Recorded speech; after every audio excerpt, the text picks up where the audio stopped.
ನಮಸ್ಕಾರ ಎಲ್ಲರಿಗೂ. ನಾನಿವತ್ತು ಹೆಸರು ಕಾಳಿನ ಚಪಾತಿ ಮಾಡ್ತಾ ಇದ್ದೇನೆ. ನಾನು ವಿಜಯ ಹಿರೇಮಠ್. ನನ್ನ ಚಾನಲ್ನ ಸಬ್ಸ್ಕ್ರೈಬ್ ಮಾಡಿ, ಲೈಕ್ ಕೊಟ್ಟು ಕಮೆಂಟ್ ಮಾಡಿ. ನೀವು ಹೇಗೆ ಚಪಾತಿ ಮಾಡ್ತೀರ ಅನ್ನೋದನ್ನು ಕೂಡ ತಿಳಿಸಿ. ನಾನು ಹೆಸರು ಕಾಳದ ಪಲ್ಯ ಚಪಾತಿ ಮಾಡ್ತಾ ಇದ್ದೇನೆ.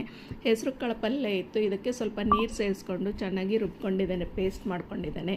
ಹೆಸರು ಕಾಳು ಪಲ್ಯದಲ್ಲಿ ಉಪ್ಪು, ಖಾರ, ಅರಿಶಿನ ಪುಡಿ, ಶುಂಠಿ, ಬೆಳ್ಳುಳ್ಳಿ, ಮಸಾಲೆ ಎಲ್ಲ ಹಾಕಿರೋದೇ ಇತ್ತು. ಹೀಗಾಗಿ ಇಲ್ಲಿ ಗೋಧಿ ಹಿಟ್ಟಿಗೆ ನಾನು ಏನೂ ಸೇರಿಸ್ಕೊಂಡಿಲ್ಲ. 2 ಬೌಲ್ ಗೋಧಿ ಹಿಟ್ಟಿಗೆ 1 ಬೌಲ್ ಹೆಸರು ಕಾಳು ಪಲ್ಯದ ಪೇಸ್ಟ್ ಹಾಕಿ ಸ್ವಲ್ಪ ಉಪ್ಪು ಹಾಕ್ಕೊಂಡು ಗಟ್ಟಿಯಾಗಿ ಕಲಸಿ ಒಂದು 5 ರಿಂದ 10 ನಿಮಿಷ ಇಡುತ್ತೇನೆ. ಸ್ವಲ್ಪ ಹಿಟ್ಟು ನೆನೆದರೆ ಚೆನ್ನಾಗಿ ಬರುತ್ತದೆ. ಇದು ಹೆಸರು ಕಾಳು ನವಧಾನ್ಯಗಳಲ್ಲಿ ಒಂದು ಕೂಡ. ಇದನ್ನು ಯಾವ ಥರ ಆದರೂ ಬಳಸ್ಬೋದು. ನಾವು ಪಲ್ಯ ಹಾಗೆ ಮಾಡ್ಕೋಬೋದು, ಇಲ್ಲ ಸಪ್ಪೆನೂ ತಿನ್ಬೋದು, ಒಳ್ಳೆಯದು ಆರೋಗ್ಯಕ್ಕೆ.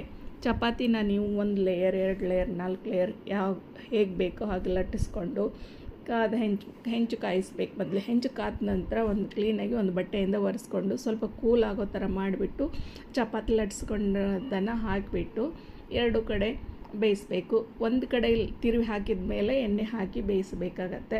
ಎಣ್ಣೆ, ತುಪ್ಪ, ಬೆಣ್ಣೆ ಯಾವುದಾದ್ರೂ ಹಾಕಿ ಬೇಯಿಸ್ಕೋಬೋದು. ಇದನ್ನು ಪಲ್ಯದ ಜೊತೆನೂ ತಿನ್ಬೋದು, ಇಲ್ಲ ಹಾಗೆ ತುಪ್ಪ ಸವರ್ಕೊಂಡಾದ್ರೂ ತಿನ್ಬೋದು. ತುಂಬ ಚೆನ್ನಾಗಿರುತ್ತೆ, ಆರೋಗ್ಯಕ್ಕೆ ಒಳ್ಳೆಯದು. ಮಾಡಿ ನೋಡಿ.